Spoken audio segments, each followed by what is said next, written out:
أعوذ بالله من الشيطان الرجيم.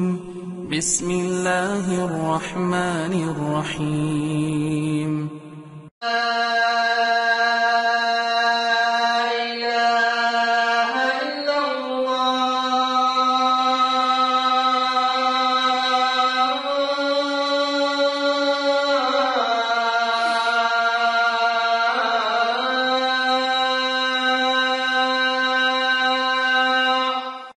إن الحمد لله نحمده ونستعينه ونستغفره ونعوذ بالله من شرور أنفسنا ومن سيئات أعمالنا من يهديه الله فلا مضل له ومن يضلل فلا هادي له وأشهد أن لا إله إلا الله وحده لا شريك له وأشهد أن محمدا عبده ورسوله صلى الله عليه وعلى آله وأصحابه وتابعيهم أجمعين.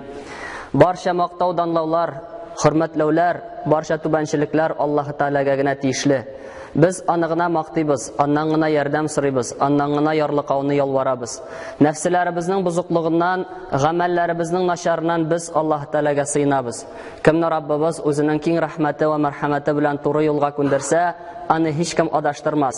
Kimni Rabbimiz o'zining adilligi bilan adashtirsa, ani hech kim to'g'ri yo'lga ko'ndirmas. Shahidlik beram shunliqda Alloh taoladan boshqa hech bir g'ibodat qilinirga loyiqli zot yo'q. Yalg'iz ol, aning tengdashi yo'q. Ham shahidlik beram Muhammad sallallohu alayhi va sallam Alloh taolaning quli ham elchisi ekanligini, anga, aning ahli bayti, sahabalarga, tabiinlarga ham to'g'ri yo'ldan boruvchi barcha mu'min musulmonlarga Allohning salami, rahmati va barakati bo'lsa edi. Payg'ambarimiz sallallohu alayhi va sallam bulay deb aytdi: Ittaqil maharima takun a'badan nas warda bima qasama Allahu laka takun aghnan nas wa ahsin ila jarika takun mu'minan wa ahibba lin-nasi ma tuhibbu li nafsik takun musliman wa la tukthir min ad-dhihki fa inna kathrata ad-dhihki tumitul qalba. Payg'ambarimiz sallallohu alayhi va sallam aytdi: Alloh taolo qilgan haramlardan, tiyullardan saqlan, eng taqvo banda bo'larsan, eng g'obit banda bo'larsan. Allah senga bo'lib bergan rizqdan qanoat bo'l, eng boyi bo'larsan. Ko'rshingga qarata yaxshi muomala qil, mu'min bo'larsan. Kishilarga o'zingga tilagan narsani tila, musulmon bo'larsan. Ham ko'p kulma, chunki ko'p kulu qalbni o'tira. Bu hadisdan ko'ribizcha Alloh elchisi sallallohu alayhi va sallam eng g'obit kishi bo'lar uchun ko'p nafil ibodatlar qilirga qo'shmay, butun tur haramlardan tiyiluvni talab etadi. Chunki gunohlarning zo'rida kishisida Alloh amrlarini qarshi chiquvni anglata. O'zining zuhudligi bilan ayrilib turgan Bilal ibn Sa'd bulay degan: Gunohning kichkina bo'luvini tugul, hakim qarshisida aniq qilib, kimga itoatsizlik ko'rsatuvni qaradi. Abu Hurayradan keltirilgan hadisda Rasululloh sallallohu alayhi va sallam aytadi: Innal abda idza akhta'a khati'atan nukitat fi qalbihi nuktatun sawda'u. Agarda banda Alloh taolaning quli biror gunoh xato qilsa, aning ko'nglida bir qora nuqta hosil bo'lardi. Fa idza huwa naza'a wastaghfara wa taba suqila qalbuhu.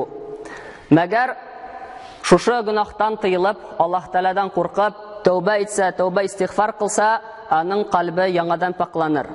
Wa in 'ada zida fiha hatta taghluwa qalbuhu wa huwa ar-ranu alladhi dhakara Allahu kalla bal rana 'ala qulubihim ma kanu yaksibun. Magar banda kiridan gunohga aylanib qaytsa, shusha nuqtalar, qora toplar ko'payir, hatto aning yuragi qoralanib qoplanganchidi. Ham shusha tutiqdir ul Qur'onda aytilgandi. Alloh taolo Qur'onda ayta: Yo'q, ularning qilgan yovuz ishlari yuraklarına tutiq bo'lib o'tirgandi. Bu hadisdan ko'ringancha har gunoh kishi ko'nglida iz qoldira. Kuzgi ustuna tura bara ilpa qoplanib kuzgini tuniqlandirgan kibik, yurakda shusha gunohlar qiluvning sababli ilpa bilan qoplanir. Ilpa bilan qoplangan yurak haqliqni ayirmay boshlar. Hujasi gunohlar qilganda hujasına qarshi chiqmas. Umar ibn Abdulaziz aytgan: Haram ay bir yolqin kibik, anga bari tik o'lgan yuraklarga tortila. Chunki haramga urilgan kishilar tiri bo'lsalar, ularning qo'llari haramni tutuv sababli pishganini sezirlar edi de. Hasanul Basri bu olda o'qilib ketgan Mutaffifin surasining 14-oyatin, ya'ni yo'q ularning qilgan yovuz ishlari yuraklarına tutiq bo'lib o'tirgan degan oyatni bulay deb tafsir qila. Bu günah üstüne kılıngan günah, hatta yüreği kaplanıp ulgenşi diye. Yani günah üstüne günah kılınıp, yüreği kaplanıp tunşuğup ulgenşi. Hadislerden bilgili bulganşa Mekke'deki qara taşta başta ak bulgan. Lakin kişilerin günahları sebeple ol qaralgan. Uylab qarayıq şuşu taşını, taş xatlı taşını qaraltırlıq bulgaş, yumşaq bulgan yürekке nişik təsir etkenen günahlarının. Bugün küle günah kılgan kişilerge eğer tövbe kılmasalar yıllarga toru kelirge mümkün. Abdullah ibn Abbas radıyallahu anhuma ayta, külüp süyünüp günah kılışı bende yılı cehennemge kireşekdi. Abdullah ibn Mas'ud radıyallahu anhudan getirilgen hadiste Peygamberimiz sallallahu aleyhi ve sellem ayta, İyyâkum ve muhakkaratiz zunubi fe innehunne yectemi'na alel raculi hatta yuhliknehu. Kişkine bulup görüngen günahlardan da saklan. Çünkü alar jıyılıp kişini halak itelerdi.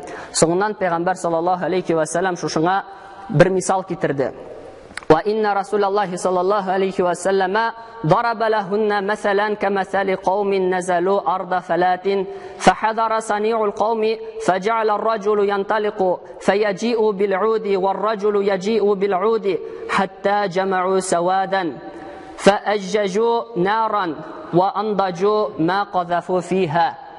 Hem Resulullah sallallahu aleyhi ve sellem şuşunday bir misal getirdi. Bir türküm kişi sahrada kunarga tuktala. Aşarga pişirir vakit jitkach şularının birisi butak alıp kele. Ondan soň ikincisi de şunday noğuk. Şulay itip alar zor bir uyum jiyalar. Soňundan şul butaklardan bu kişiler uşak yağıp rizıkını äzirledilerdi. Bu hadiste Allah ilçisi sallallahu aleyhi ve sellem bir yaxşı misal getire. Kişkine butaklardan hasil bulgan yalqın rizikni pişirgen kibik, kişkine günahlar jıyılıp kişige cehennemge yol aşalar.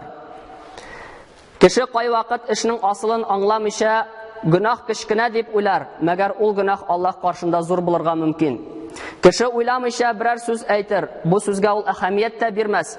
Lakin ol söz anı halak ituğu var. Çünkü Peygamberimiz sallallahu aleyhi ve sellem bir hadisinde ayta, Allah kılı uylamışa şunday söz aytırga mümkün, şol sebeple ol cehennemnin tübüne düşür. Anın tirenligi, yani cehennemnin tirenligi gün çıgış ham gün batış arası kibiktirdi. Kişkine günahlar, zor günahlarga yol aşa. İbn Abbas radıyallahu anhuma ayta, eğer zor günah için istiğfar kılsan, ol gafu itilir. Eğer kişi daimi kişkine günahını kıla iken, ol kişkine bulup kalmaz, belki ol zor günahka avrilir.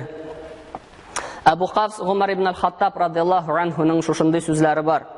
Bizgek ölümnün haberçisi bulgan kibik, günahlar küfürlüknün haberçisidir di.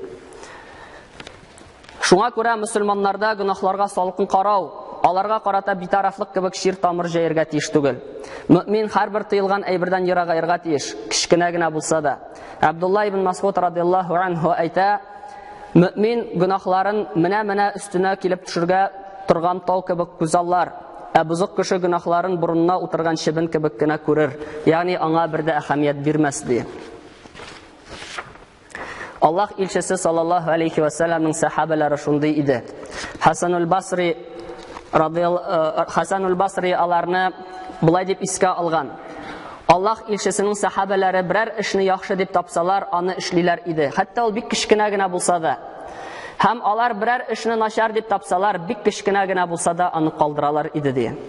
Lakin vakitlar öte, buğunlar alışına hem günahka qaraşta özgere. Sahabelerinin en uzun gümürlü bulganlarının birisi Enes ibn Malik radıyallahu anhu indi qay bir tabiğinlerge şuşunday uğit nasihat bire. Siz qay vakit şunday ameller kılasız. Alar sizge şeş bir tügünden de nişkerek dıyla. Allah ilçesi yaşagan vakitlarda bu amellerini halakatga iltatırgan zor günahlar retine kirteler idi deyip.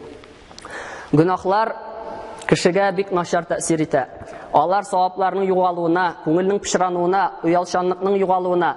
Peygamber sallallahu aleyhi ve sellem ayta, uyalşanlıq imanның bir tarmağı, uyalşanlıq imandan degen hadisleri var. Peygamber sallallahu aleyhi ve sellem ayta, "İza lam tastahyi fasna' ma shi'ta." Eğer de uyalmasan tilesen işledi. Ham şuşunun uyalşanlıqның yuğaluğuna sebep bula günahlarının köp kılınığı, imanның nuru zayıflanуына sebep bula. Allah'ın aşığına yoluğuğa hem ilimnin yokka çıkığına sebep bula. Çünkü İmam Şafii özünün uqtuşusuna kelip, Шушы начар ятлауга зарлана һәм тегесе беренче чиратта гөнаһлардан тыелды, чөнки гөнаһлы йөрәккә гыйлем алу кыйынлаша дип аңа насихат биргән була. Аллаһ Раббыбыз һәр барчаларыбызга да иман байлыгы, тақвалык, ихласлык бирсә иде. Аллаһ Тәала харам кылган һәр бер әйберләрдән һәр барчаларыбызга да ерагайырга сакланырга насип һәм муяссар кылса иде. Абдулла ибн Масгуд передает, что посланник Аллаха саллаллаху алейхи вассалям сказал: избегайте грехов, которые вам кажутся незначительными, потому что они накапливаются и приводят человека к гибели. После этого посланник Аллаха саллаллаху алейхи вассалям привел пример. Он привел такой пример о свойствах незначительных грехов. Группа людей осталась ночевать в пустыне. Когда наступило время готовить пищу, один принес маленькую ветку, второй принес такую же. Так они собрали огромную кучу. Потом они разожгли костер и, положив на него пищу, приготовили ее. Наш досточтимый пророк, саллаллаху алейхи вассалям, в этом хадисе так объясняет, почему нельзя считать грехи малыми. Потому что они накапливаются и в конце концов приводят человека к гибели. Посланник Аллаха, саллаллаху алейхи вассалям, пояснил свои слова прекрасным примером. Как огонь, разожженный из маленьких веточек, поджаривает пищу, так и малые грехи, накапливаясь, открывают человеку дорогу в ад. Аллаһ Раббыбыз һәр барчаларыбызга да ике дөнья бәхетләренә ирешергә насыйп итсен. Аллаһ Раббыбыз һәр барчаларыбызны кабер газапларынан, җәһәннәм газапларынан имин кылсын. Аллаһ Тәала үзенең рәхмәтләре белән һәр барчаларыбызны да җәннәтенә, үзенең рәхмәтенә кертсә иде. وأقول قولي هذا واستغفر الله لي ولكم ولسائر جماعة المسلمين إنه هو الغفور الرحيم السميع الدعاء.